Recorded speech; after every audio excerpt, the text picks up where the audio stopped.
While on your rounds, you see two individuals. First up is Jenna, a 70-year-old female who presents with left hip pain after falling while getting out of bed. She sustained a fracture of the right hip, and preoperative chest x-rays reveal that she had pre-existing asymptomatic vertebral fractures before her fall. She denies any other symptoms, and physical examination was otherwise normal.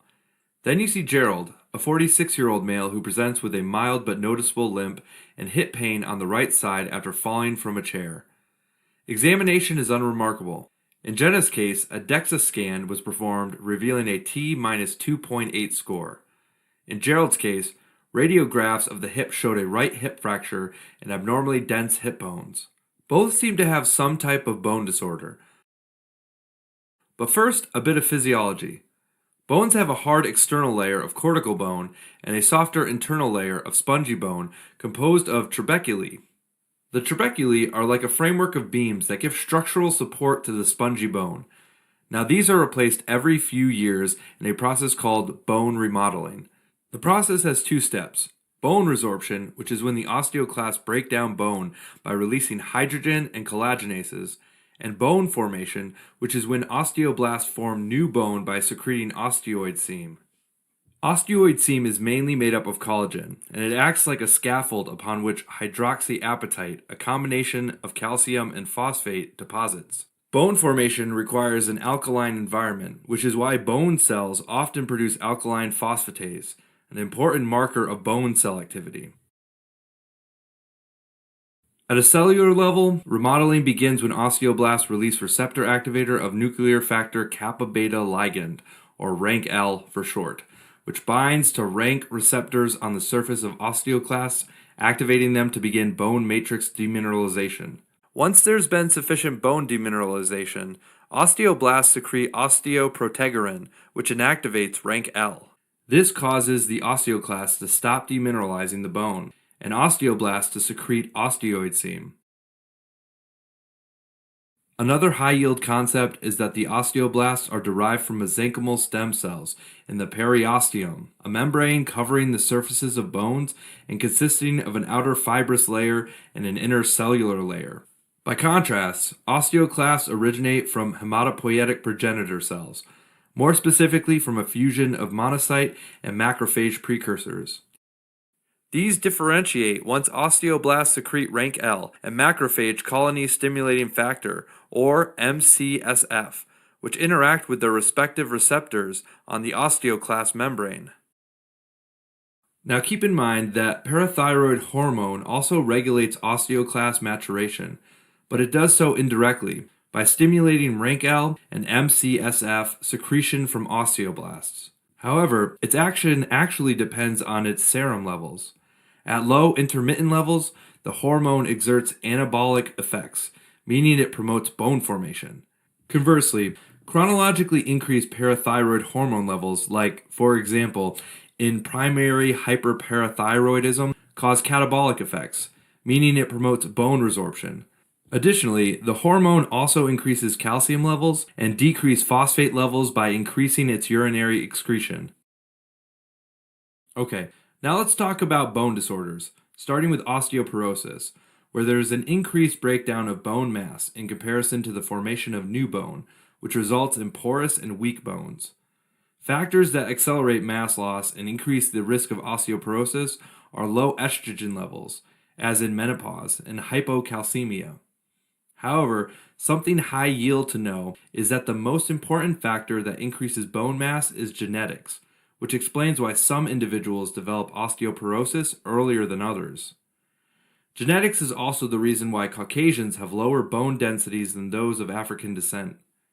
Additional risk factors include low weight, alcohol consumption, smoking, drugs like corticosteroids, which can decrease calcium absorption from the gut through antagonism of vitamin D, and medications like heparin, L-thyroxine, and anticonvulsants. Physical inactivity can also lead to osteoporosis because it causes bone deposition to decrease due to the lack of stimulation, while resorption increases. And finally, some diseases that can lead to osteoporosis include Turner syndrome, hyperprolactinemia, Klinefelter syndrome, hyperparathyroidism, multiple myeloma, diabetes mellitus, and malabsorption syndromes. Now, the two most common types of osteoporosis are type 1, or postmenopausal osteoporosis, and type 2, or senile osteoporosis. In postmenopausal osteoporosis, decreased estrogen levels lead to increased cycles of remodeling and bone resorption. This is because normally estrogen inhibits apoptosis in bone-forming osteoblasts and induces apoptosis in bone-resorbing osteoclasts. With senile osteoporosis, it's believed that osteoblasts just gradually lose the ability to form bone, while the osteoclasts keep doing their thing unabated. In both cases, bone resorption usually overtakes bone formation despite normal bone mineralization and lab volumes for serum calcium and phosphate, causing both cortical and spongy bone loss, as well as a widening of the Haversian canals, which are the canals through which blood vessels and nerves travel throughout the bone. The result is porous bones that have an increased risk of fractures. In osteoporosis, most fractures are fragility or pathologic fractures because they typically occur after minimal trauma, like falling from a chair. People with osteoporosis don't usually have symptoms until a fracture occurs, usually vertebral fractures, which are also known as compression fractures. These cause back pain, height loss, and a hunched posture. Cole's fractures, which is a type of fracture of the distal forearm, femoral neck fractures, and hip fractures can also occur, and they're often associated with postmenopausal osteoporosis and can cause limping and localized pain. Osteoporosis is usually diagnosed with a dual energy X-ray absorptiometry or DEXA scan, which tests for bone density. The test compares the individual's total lumbar spine, hip, and femoral neck bone density to that of the average score of people of similar age, which yields the result, or the T-score. A T-score less than or equal to negative 2.5 standard deviations is diagnostic of osteoporosis. A score between negative 1 and negative 2.5 means the individual has low bone density, or osteopenia. Moving on, diagnosis can also be established by a fragility fracture at the hip or vertebra in the absence of other metabolic bone disorders. One-time screening by DEXA scan is recommended in all females 65 years old and above, and in younger females with risk factors. And a high-yield fact to remember, lab values like calcium and phosphate are typically normal in osteoporosis. Treatment for osteoporosis is high yield, and it relies on bisphosphonate drugs like alendronate and risedronate. These are pyrophosphate analogs, an important component of hydroxyapatite, which help bind hydroxyapatite in bone and inhibit osteoclast activity. Bisphosphonates have poor gastrointestinal absorption, so it needs to be taken while fasting. Side effects can include jaw osteonecrosis, atypical femoral stress fractures, and if taken orally, they can cause pill-induced esophagitis, which is why people are advised to take with water and remain upright for 30 minutes after ingesting them. Bisphosphonate should also be used with precaution in individuals with renal failure, as they are excreted unchanged in the urine. Next, if osteoporosis is really advanced, teriparatide, a recombinant parathyroid hormone, can be used. Now, even though parathyroid hormone stimulates bone resorption, it's been found that pulsatile injections with teriparatide activate osteoblasts more than osteoclasts, therefore increasing bone formation. Some of its side effects include transient hypercalcemia and an increased risk of osteosarcoma, which is why they should be avoided in people with Paget disease of the bone, unexplained elevation of alkaline phosphatase, and in those with a history of cancer or radiation therapy. Thiazide diuretics like hydrochlorothiazide can be used to treat osteoporosis, especially in those with associated congestive heart failure.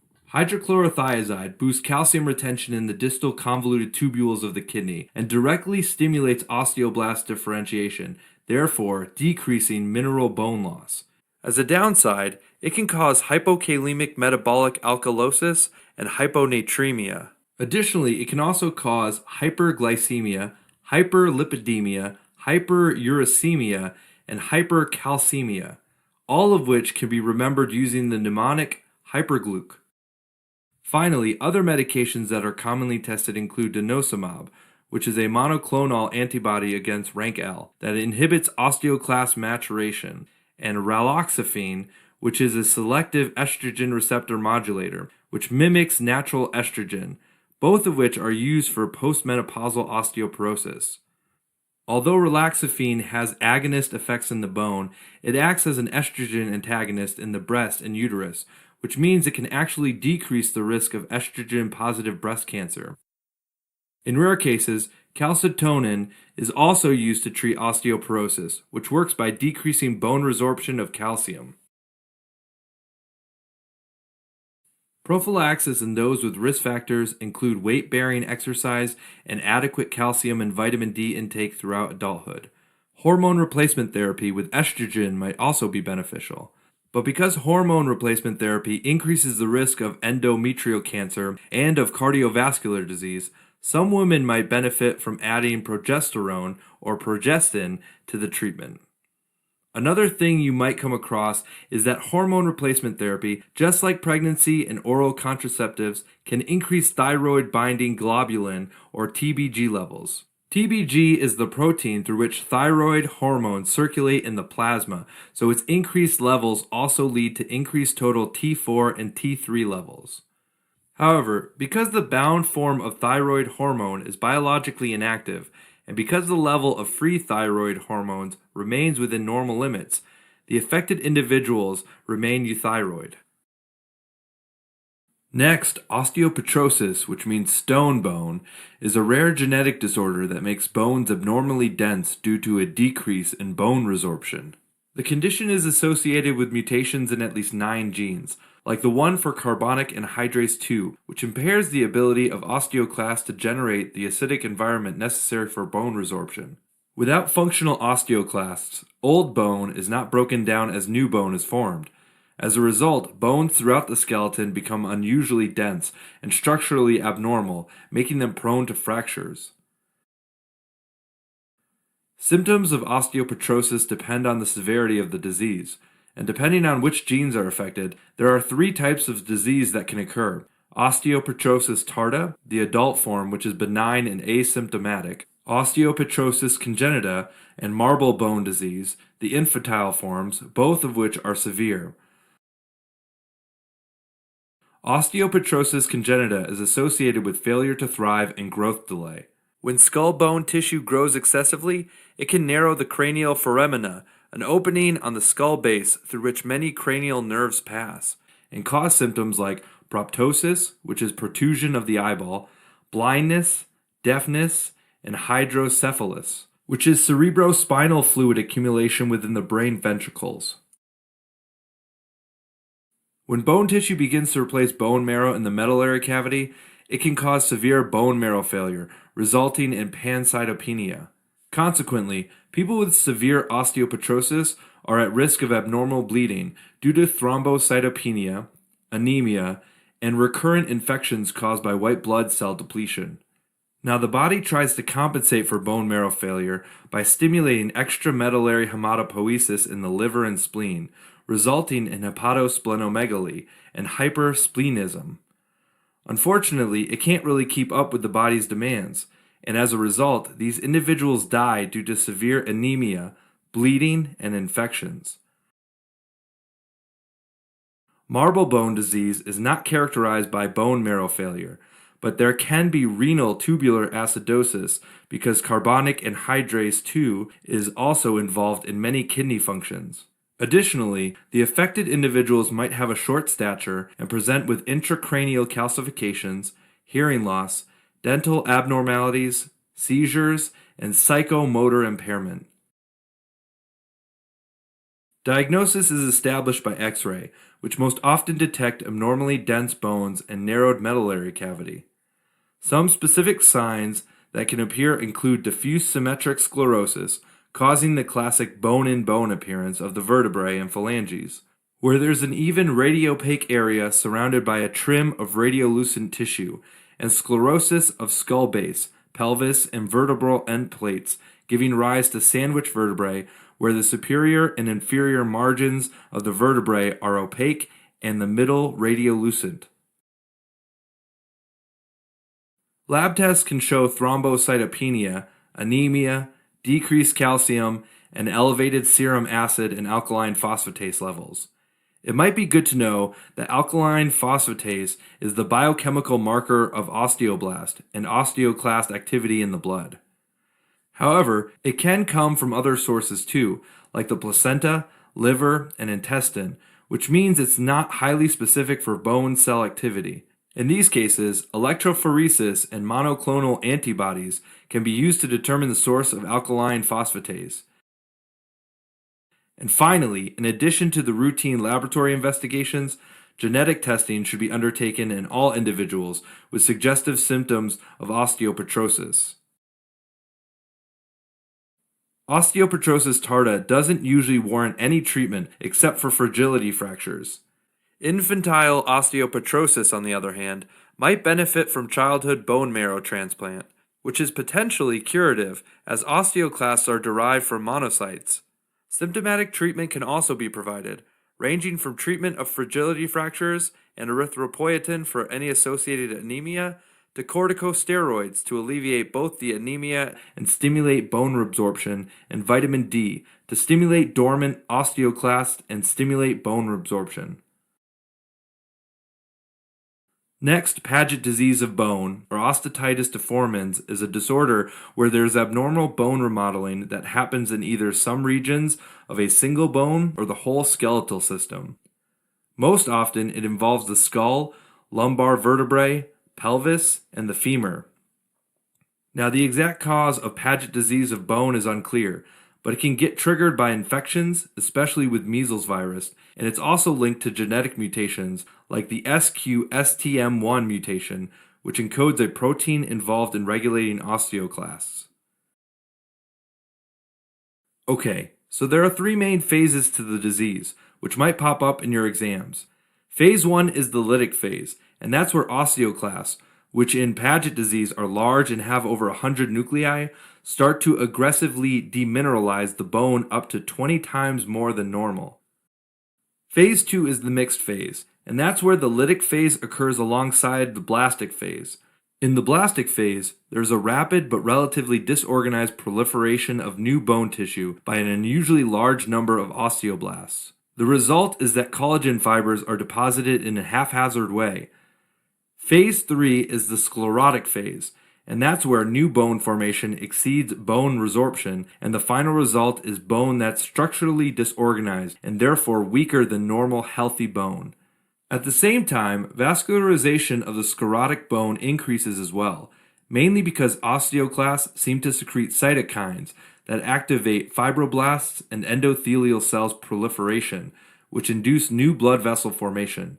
Eventually, the osteoblastic activity also slows down, and there's a dormant state in the disease called the burned out state, which is sometimes referred to as the quiescent phase.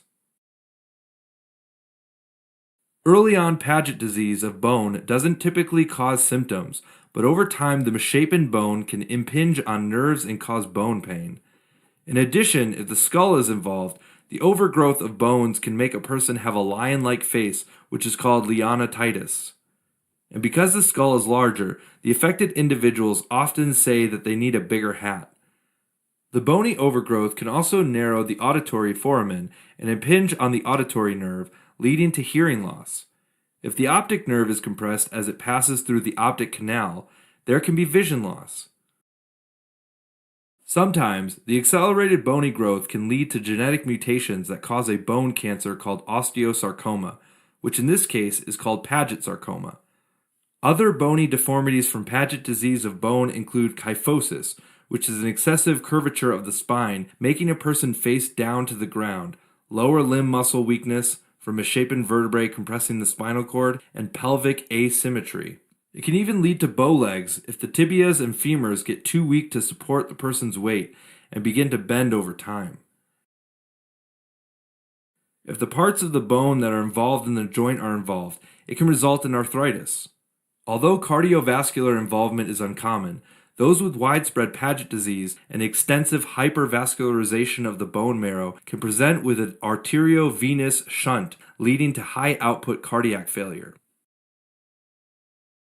The diagnosis of Paget disease of bone is usually made via blood tests, which can present with elevated levels of alkaline phosphatase, which gets released into the blood as bone is destroyed, with normal calcium, phosphate, and parathyroid hormone levels.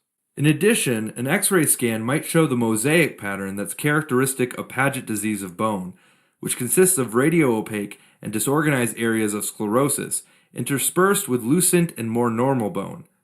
Long bone, chalk-like fractures might also occur, which are clean fractures that look exactly like a piece of chalk broken in two. Finally, keep in mind that a bone biopsy is usually done to exclude malignancies, which can mimic some of the findings of Paget disease of bone. Typical findings include haphazardly oriented collagen fibers that create a mosaic pattern. Treatment of Paget disease of bone includes pain relief medication as well as anti-resorptive medications like bisphosphonates, which slow down the bone lysis. In addition, surgery can help correct bone deformities, decompress an impinged nerve, and reduce associated fractures. Now, inadequate bone mineralization manifests as rickets in children and osteomalacia in adults. Inadequate bone mineralization can be due to a deficiency or impaired metabolism of vitamin D, phosphate, or calcium.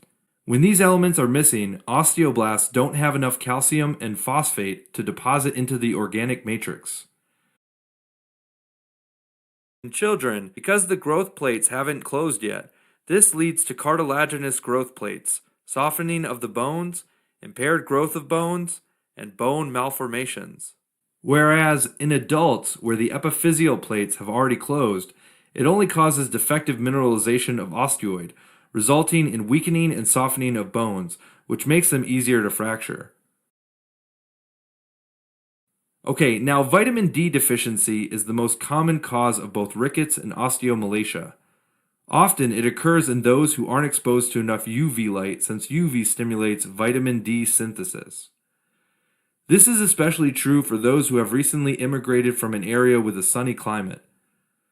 Other causes of vitamin D deficiency include intestinal malabsorption, which can be seen with celiac disease or Crohn's disease, and users of medications like phenytoin, an anticonvulsant that's metabolized by the same liver and kidney hydroxylase enzymes that's needed for the synthesis of vitamin D. So it makes sense that another cause of vitamin D deficiency is liver and kidney disease.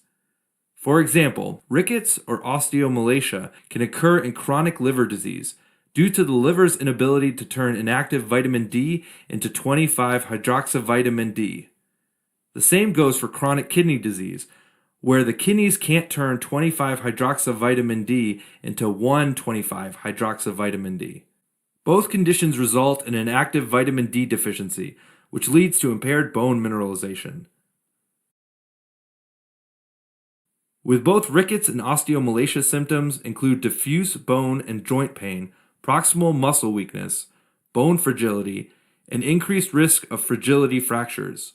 Because of low levels of calcium, there may also be muscle spasms and numbness.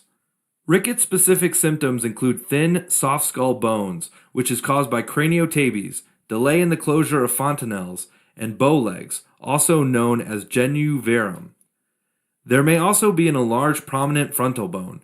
Additionally, ricketic rosary can be seen, which are little bumps that appear along the chest wall due to the widening of the junction between the ribs and costal cartilage in front of the rib cage. Now, those with severe vitamin D deficiency might also present with symptoms of hyperparathyroidism, like weakness, depression, confusion, and increased urination. The parathyroid gland increases in size since it needs to secrete more parathyroid hormone as a result to low vitamin D and calcium levels. Rickets and osteomalacia are usually diagnosed with lab tests, which show abnormally low vitamin D levels in blood serum, low blood calcium, and elevated serum alkaline phosphatase. As a result of low calcium, there may also be high PTH, which may also lead to low serum phosphate. Now, X-ray imaging of rickets and osteomalacia might show signs of decreased bone mineral density or osteopenia.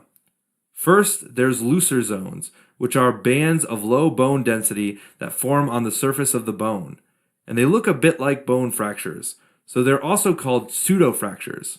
Looser zones frequently develop in the anterior and superior pubic rami of the pelvic bone. In Rickets, an X-ray image of the wrist and long bone metaphysis might show metaphyseal cupping and flaring.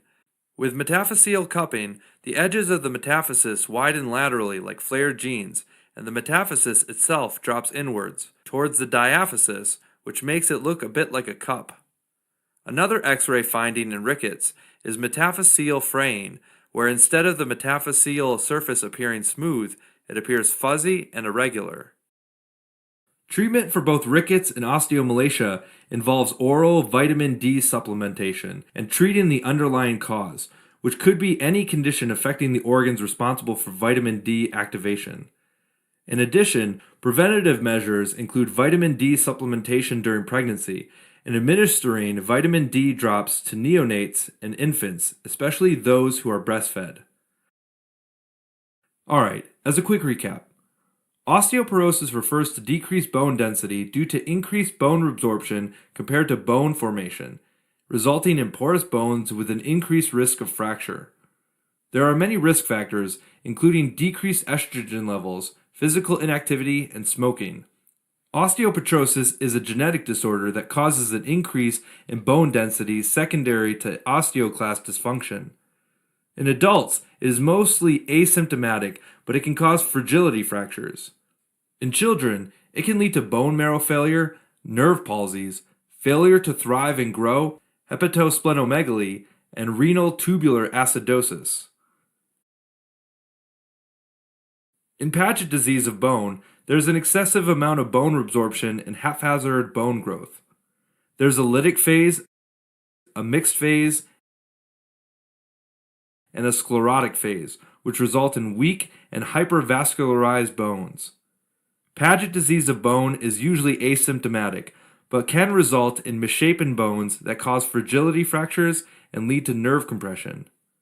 Rickets and osteomalacia are conditions in which bone softening occurs due to a mineral deficiency or lack of vitamin D. Now, rickets presents in children and osteomalacia in adults, and symptoms depend on if there was growth plate closure.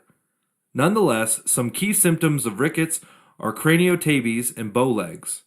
In both osteomalacia and rickets, there can be diffuse bone and joint pain, proximal muscle weakness, bone fragility, and increased risk of fractures with minimal trauma. Now back to our cases. Jenna is the 70-year-old woman who presents with hip pain after falling while getting out of bed. She sustained a fragility fracture of the right hip, and preoperative chest x-ray also reveals that she had existing asymptomatic vertebral fractures before her fall. Based solely on the fact that Jenna is an older female who suffered a fragility fracture of the hip, we should suspect osteoporosis, although we need to rule out other metabolic diseases. DEXA confirms our diagnosis by showing a T-score of negative 2.8 standard deviations. Gerald, on the other hand, is the 46-year-old man who presents with a mild but noticeable limp and right hip pain after falling from a chair. Examination was unremarkable, but radiographs of the hip showed generalized sclerosis and increased radiodensity of the hip bones. Now, based on his clinical picture, we should suspect osteopetrosis tarda, although genetic testing would be required to confirm the diagnosis.